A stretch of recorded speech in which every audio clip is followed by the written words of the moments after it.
All right. So chapter 8, we're going to look at sampling distributions. So today we're going to look at a particular sampling distribution.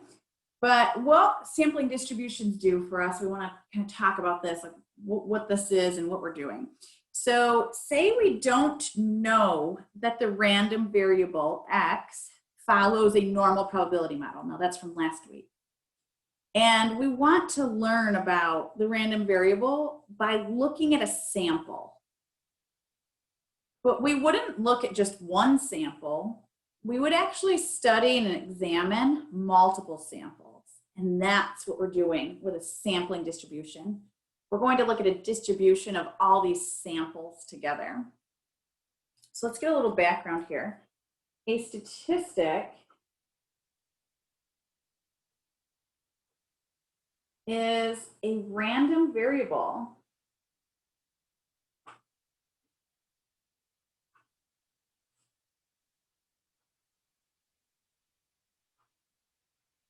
because the value changes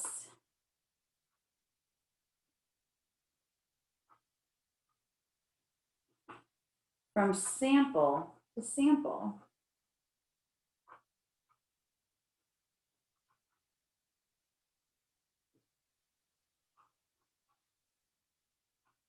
Therefore, x bar, which is our sample mean,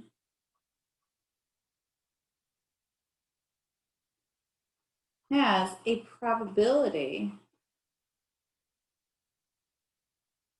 distribution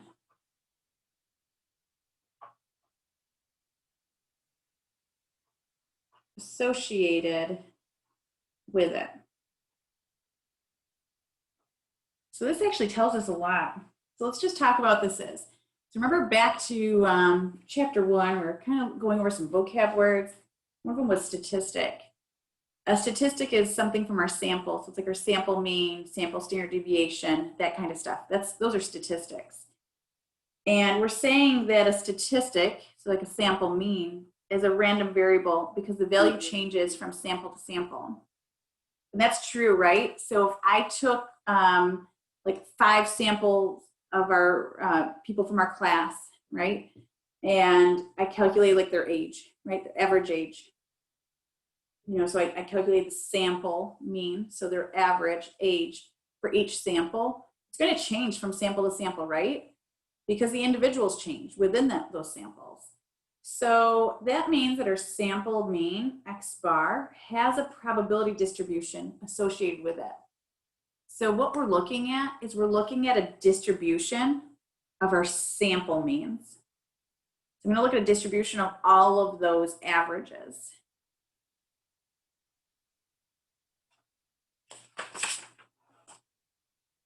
So this is a sampling distribution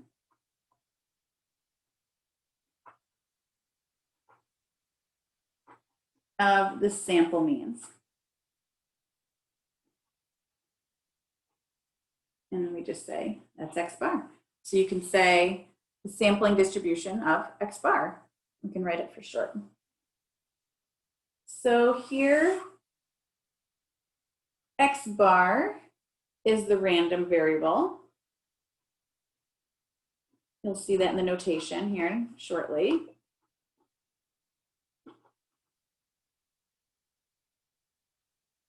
There's a probability distribution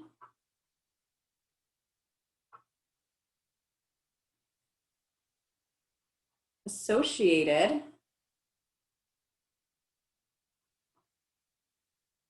with x bar. And the idea here is to find all distinct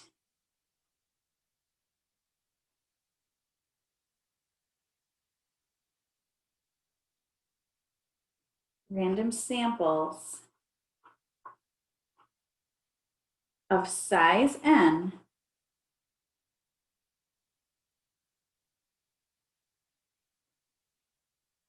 and compute the sample mean. which is my X bar. Then look at the distribution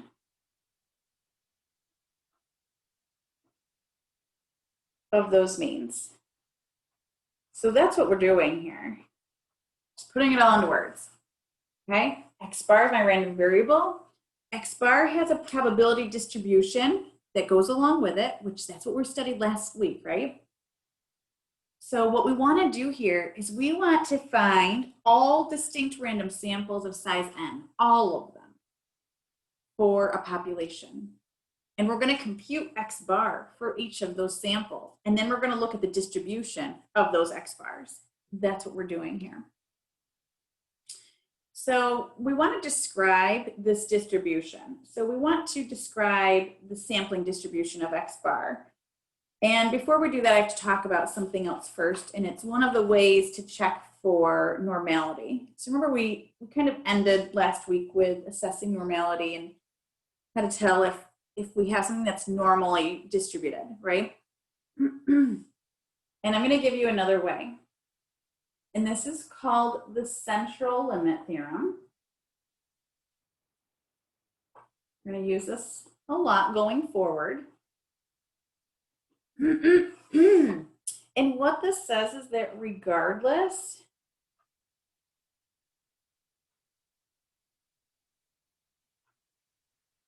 of the shape of the population,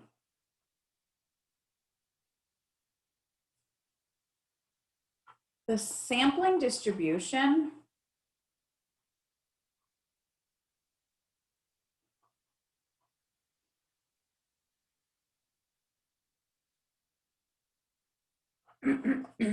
of X bar becomes approximately normal or normally distributed as the sample size, which is n, increases. So that's the central limit theorem. So it just says as my sample size increases, it doesn't matter what my population does. It doesn't matter if it's skewed left, skewed right, uniform, or symmetric. It's just saying that my distribution of my sample means, so my X bar will be symmetric or approximately symmetric as my sample size increases. And we do have what we call a large enough sample size. So we use n greater than or equal to 30 as a large enough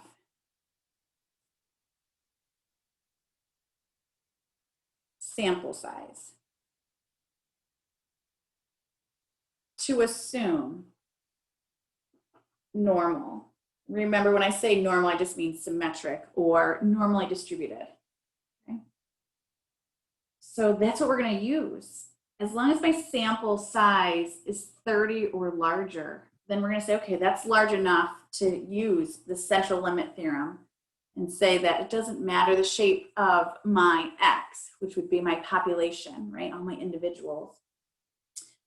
My sampling distribution of all that would be normal, no matter what I have for my population. Okay.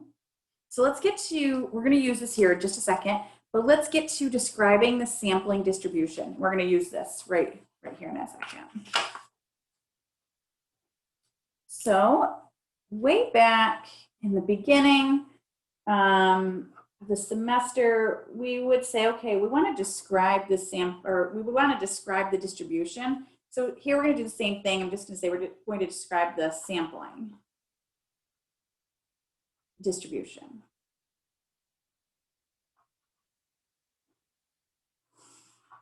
Okay. So the first thing we're going to do, we're going to look at the shape. So remember, when we describe a distribution, we look at shape, center, and spread. So we want to look at the shape. We want the shape to be normal, right? That's what we know right now.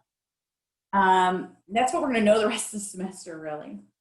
So we want the shape. We want to be able to say it's normal, but something has to tell us, or we have to be able to look at something and know, right?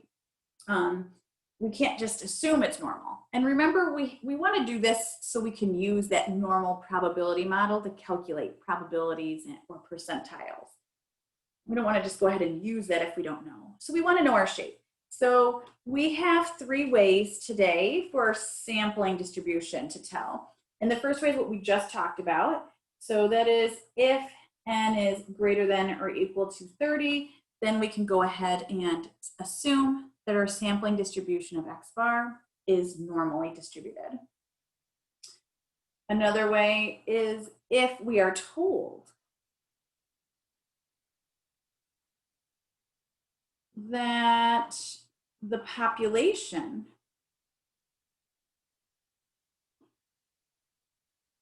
is normal or normally distributed. So maybe we're told, okay, the population follows a normal probability model, or the population is symmetric, then you would automatically assume that the sampling distribution would also be symmetric, right?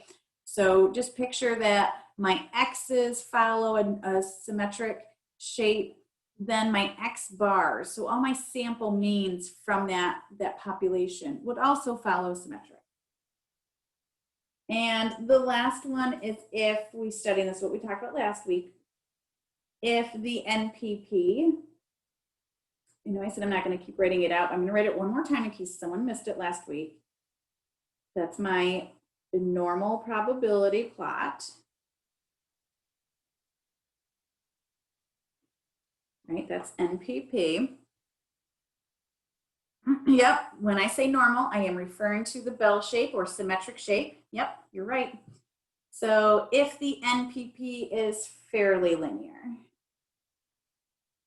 then I can say, okay, my shape of this distribution is normal. Yep. Symmetric, bell-shaped. Yep. Okay. Because we don't want to assume it, and we don't want to calculate probabilities using our bell-shaped curve if it's not really bell-shaped, right? We don't want to do that. That wouldn't give us correct information. Okay, so we're going to use those. So we had 3 ways last week, right? And one of them was the histogram. We kind of dropped that off. And we added the central limit theorem here instead. Okay, now let's take a look at the center. So we did shape. Now we want to look at the center, and then we're going to look at the spread. So the center, I'm going to give you some notation. It might look a little weird. We're going to talk about it. So the mu of x bar. Okay, so this is the average of my averages. Okay, that sounds even worse. I'm going to write it down. This is the mean or the average of the sample means. So all this means is that we're going to take the average of all my x bars, right? We're going to find the center of all of those x bars. We're not actually going to do this. We're not actually going to find all of these distinct samples. That would take a really long time. So we can just picture what happens. And what we're picturing is that when I have all of these sample means and I take the average of them all, that should be fairly similar or the same as my population mean. Let me just write down. So we just actually use the population mean as the center of our distribution of x bar. So that one's easy because we're normally given that, or we can find it easy enough using our calculators if we have raw data. And then we have our spread. So again, I'm going to give you some notation. It looks a little different. So for the spread, we're going to calculate the standard deviation of my x bar. And we don't call it that. We actually call it the standard error. So I'm going to write it out, but I'm going to show you the notation. Standard error, so SE of x bar. So my standard error of x bar has a new calculation to it. And the calculation is my standard deviation from my population divided by the square root of n. So this is called the standard error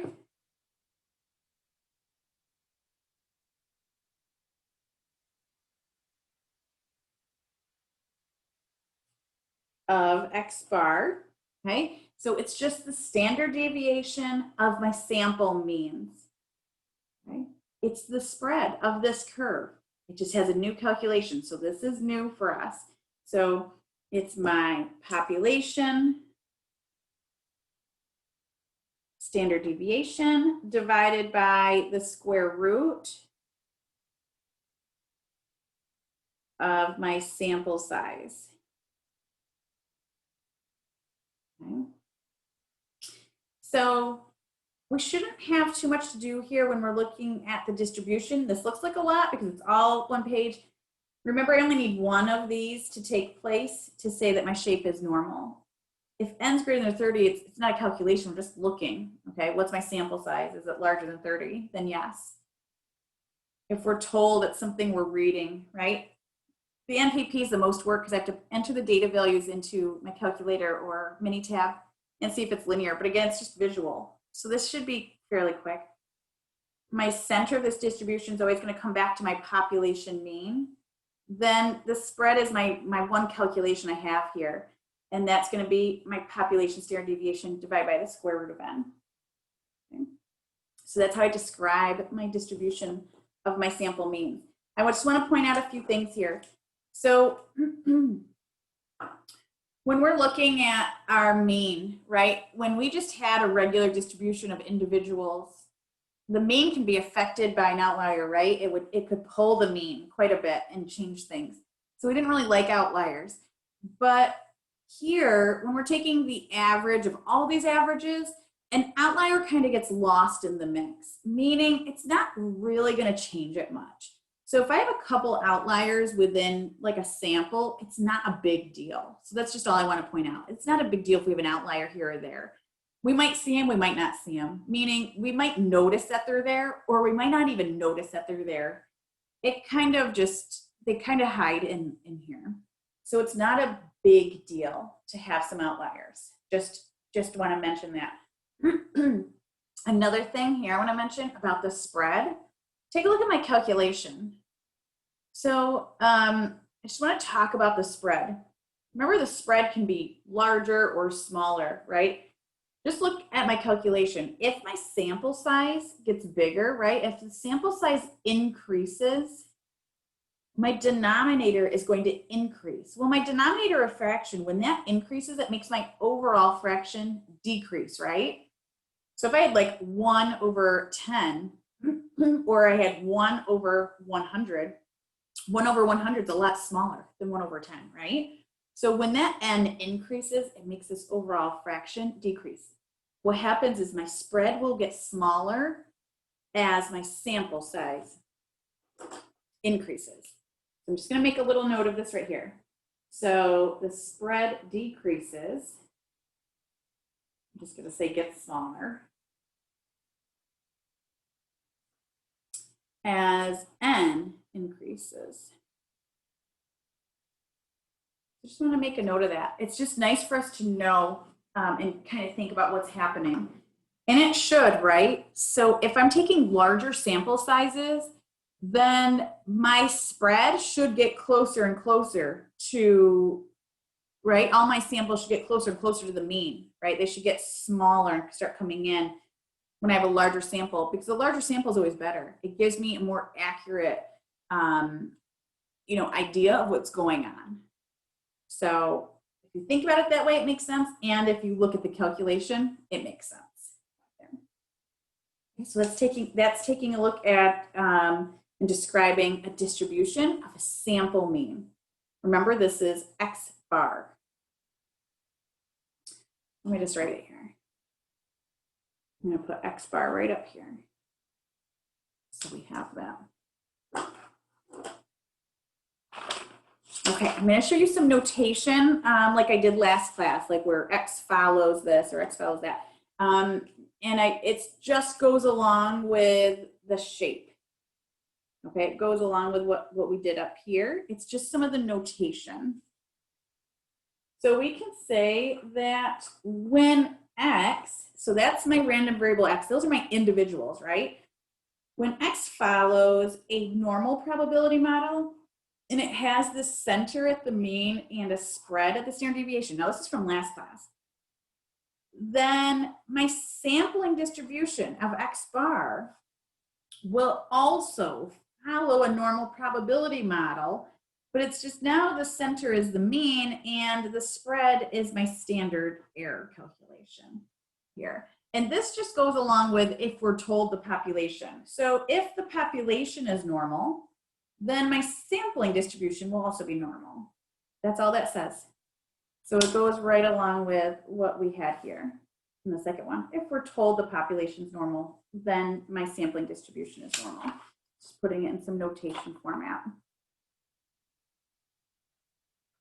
Or when X, so my population follows any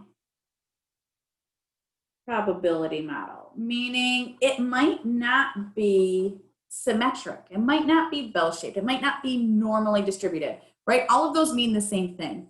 Normal, normally distributed, symmetric, that all just means that bell-shaped, okay? Like we're used to looking at with the empirical rule. You can visualize that. With a center at the mean and a spread at the standard deviation, then my sampling distribution of X bar will follow a normal probability model with a center at the mean and spread at the standard error if n is greater than or equal to 30. So this is my central limit theorem. This is like the first one here. If n is greater than or equal to 30, then it's normal. So what I'm just trying to show you, and I said it before, but I just want to show you, it doesn't matter what happens with my population. It can be any shape. My sampling distribution will come back to being normal. It'll be bell-shaped when n is greater than or equal to 30. And I'm also going to throw in here, or my NPP is linear, just to throw that one in there, because I don't want to forget about that one. Okay, so if n is greater than or equal to 30, or my NPP is linear, then we can say that the X bar follows a normal probability model. All this does is this just tells us that we can use that model to calculate probabilities and percentiles. Let's take a look at an example, and we're going to pull all this information out. So for my example here, I actually took my final exam scores from my pre-calc class before. So the population mean test score on the pre-calc final exam is 75.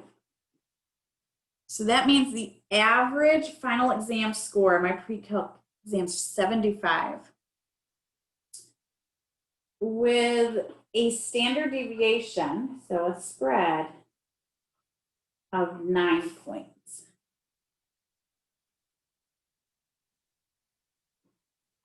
A random sample of 41 students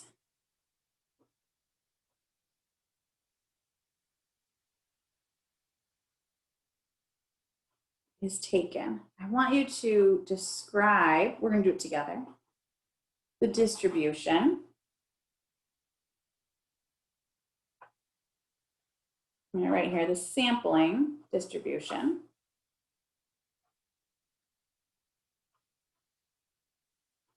And I want you to find this right here, the probability that X bar is greater than 79. So I have two parts to this. I want to describe the distribution and I want to find a probability. Okay.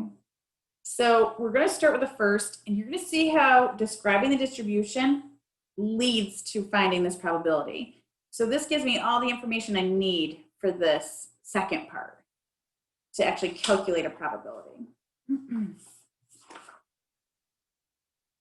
So first, let's describe. the distribution. So when I describe this distribution, again, shape, center, and spread like we just talked about.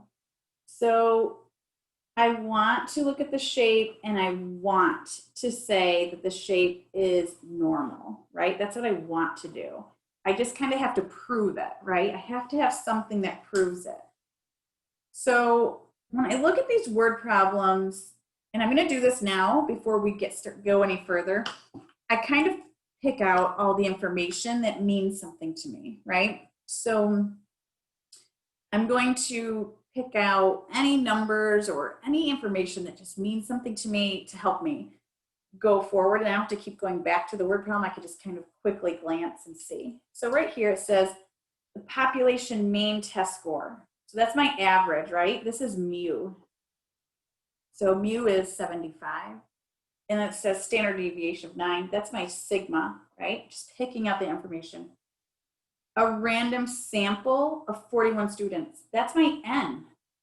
It's saying I'm going to take a sample size of n. And then it says describe the sampling distribution. I'm just going to underline that because that's my key that I'm looking at my sampling distribution of X bar. Okay. All right, so let's move forward with this. Now my shape. I have 3 ways, right? I'm going to pull that other page right back up here real quick. My shape, if n's greater than 30, that means I'm using my central limit theorem. If we're told the population's normal, or if my NPP is linear. In order to do this last one, I have to have raw data. I don't have raw data in this problem, right? I wasn't given the data values. I'm going to just cross that out and ignore that because it's not even an option. I need to know that n's greater than or equal to 30 or that my population's normal. I need to be told. It doesn't state anything about the population like being normal or the shape, right? It just says that the mean and the standard deviation, I don't know if it's normal. It could be skewed for all I know. But then here it says the sample size is 41. 41 is greater than 30, right? So when you do this, you're going to say it's normal and you're going to give me your reasoning. You can say different things. You could say 41 is greater than or equal to 30. You kind of give me like a little check mark, like, okay, I've checked that. I'm going to put in parentheses, or you could just say something like n is greater than or equal to 30 and give me like a little check mark, like, oh, I looked at that. So I don't like just say the shape is normal. You need to tell me why it's normal. Maybe you check the NPP. Maybe you say NPP is linear. Do something quick. I don't need a big, long, drawn out statement, okay? Just something that indicates why you're saying it's normal. Okay, so that's my shape. So now we can move on to the center. Remember what we said before? The center of, I'm going to pull up my other page, and I'm sorry if it kind of makes you guys dizzy when I keep going back and forth. My center, so the average of all my sample means, it's just going to come right back down to my population mean. It should be really close to it. So we can say that's the center. It might not be exact, but it's going to be really close. It really should be it. Okay, because remember, I'm taking all distinct samples. I'm not just taking a few random samples. I'm taking all distinct samples. So that average really should be the average. So when I do that, all I need is my population mean, and I have it, right? I picked it out up here in my problem 75. So I'm just going to say the mean of all my X bars is equal to my mean, and that is equal to 75. Right there. I'm just going to state that. Okay. And then the spread. So the spread is the one where I have my calculation. So I already know I need my calculator for this. So the spread, remember, this is the standard error, or it's the standard deviation of all my X bars. So standard error of X bar. The reason why I note the X bar down here is because next class it's going to be something different. You don't have to think about it right now. I'm just telling you that's why. And remember, this is my standard deviation divided by the square root of n. So my standard deviation from up here is 9 divided by the square root of 41. And you just plug that in your calculator, you get 1.4056. I typically use 4 decimal places up here because now I'm going to calculate a probability, right? That was the second part of the question. And I'll do some more rounding then, like I'll cut it off earlier, like 2 decimal places or something. Okay, just gives me a better answer, more accurate answer when I have more decimal places here. All right, so that's describing my distribution. We're gonna see how this right here feeds into my problem here for my second one. So the second one just says, I wanna find P of X bar is greater than 79. I'm gonna put this into words for you so you know what that means. So this right here just says, find the probability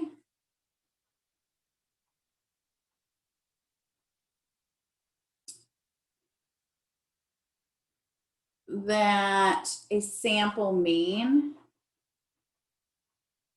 or that of a sample mean. So find the probability the sample mean is greater than 79. So what I want to do is find the probability that a sample, right, of 41 students has a grade 79. So that average, the sample mean. So that sample has an average greater than 79. Now, keep in mind, this is not algebra class. If I had a greater than or equal to, it doesn't matter. Okay?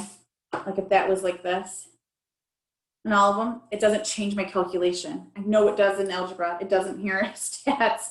And sometimes it's hard for us to kind of overcome that the notation doesn't really make a difference. If it's just greater than or equal to, it doesn't change my calculation. Okay? So that's what this means. I'm going to rewrite this because I like to write it out in a different way, and I'm going to draw a picture. I really like to encourage you guys to draw a quick picture. It takes 5 seconds, and it gives you an idea of what's going on. So here's my picture. Remember, I have my center of 75. Now, your picture doesn't have to be perfect. It's just a sketch. You don't even have to look at the spread, although you can look at the spread. So remember, this picture is of my distribution of X bar. Let me put that, X bar distribution. So that means that my spread is not 9, my spread is 1.4. So if you want to think about it, you don't even have to. You could just put 79 some random place here on your picture. But if you wanted to actually think about it, 79 is really far from 75 when you think of the spread as 1.4, right? It's really quite far. I'm just going to put 79 up here. It doesn't have to be perfect, but I'm just doing the picture like we did last class, where I'm going to shade in because it says greater than, right? I'm going to box in this data value I have, and I'm going to do like this little dotted circle for that percentage that I'm trying to find. When you draw yourself a quick picture, you don't have to do all that. You could just do your curve, put 79 on there and shade it. You know why? Because look at probability, my lower bound, 79 is less than or equal to, X bar is less than or equal to infinity. Helps me write it out. Helps me write it out in a way so I can plug it into my calculator or Minitab and it makes sense. It's clear, right? If I'm going to plug this into my calculator, I'm going to use the same thing as last class because I'm using a normal probability model. So I'm going to use normal CDF again. Lower bound is 79. Remember, my calculator is not so smart, so I can't use an upper bound of infinity. I'm going to use 10,000. Please don't use 100. I know, and you know, 100 is probably the top score we can get, right? There's probably no bonus points on a final exam, so 100 is probably the top score, and so an average of 100 is probably the very, very top you're going to get, if you even get that. But an average of 41 students, probably not. It's unlikely. So I know, and you know, that's the top, but our calculators don't know that, right? They don't know context. All my calculator knows is it goes up to infinity on this density function. So we just choose a large number. You can use 1 million, 10 to the power of 10, whatever you want to do. I just happen to default basically to 10,000 as long as the data warrants it. And this data does, right? 10,000 is really large compared to 75. That's what I mean when I say warrants it. My center, this is where the distribution, describing the distribution comes into play. I did this for a reason. I did all of this up here, part 1, for a reason. My center of my distribution is 75. That goes down here in my calculator, 75. The spread of this distribution right here, 1.4056. It is not 9. So I just want you guys to realize the spread of the distribution is what I got when I described the distribution. This is for a reason. Please don't be that student that makes a mistake and puts 9 in here. 9 is my population spread, right? My population standard deviation. That's not what I'm studying. I'm not studying the population. So before we ever do like normal CDF, we should just do that calculation of sigma divided by the square root of n. Yes, you should. Okay, thank you. Yep. And you want to know how you know? Because last class we did sigma, right? Or we did 1. Remember when I said last week, you had to pay attention to see if it was like a Z here? The Z indicated that your center was 0 and your spread was 1, and that's what you put in here, 0 and 1. Look at what we have, X bar here, right? X bar here. X bar is indicating that my center is mean and my spread is the standard error. That's how you know. So you'll have several things, and that's why I underlined sampling distribution. Sampling distribution meant that I'm using the mean of the means, the standard error of the means. That's how you know. Okay, so you really have to pay attention to some of those little details in a problem. Okay, you can't skim these problems. Okay, and no, that's kind of like what we were taught, skim and be quick. It's not like that. You have to read the problem. So anyways, so we do this, we're gonna calculate this out, plug it into my calculator and get 0.0022. That's really small. That's 0.22%. It's not even 1/4%. It's so small. My picture doesn't really show that it's that small. That's okay. The picture doesn't matter. The picture is for me, right? It's for me to get this. It's for me to know my lower and upper bound for typing in some values. And that's okay. All right, so that's how I get that answer. Any questions on that stuff today? So you know the sampling distribution's like a little different for us. Something new. Like I said, we're going to study this again next class. And hopefully it will just become more and more clear as we move forward.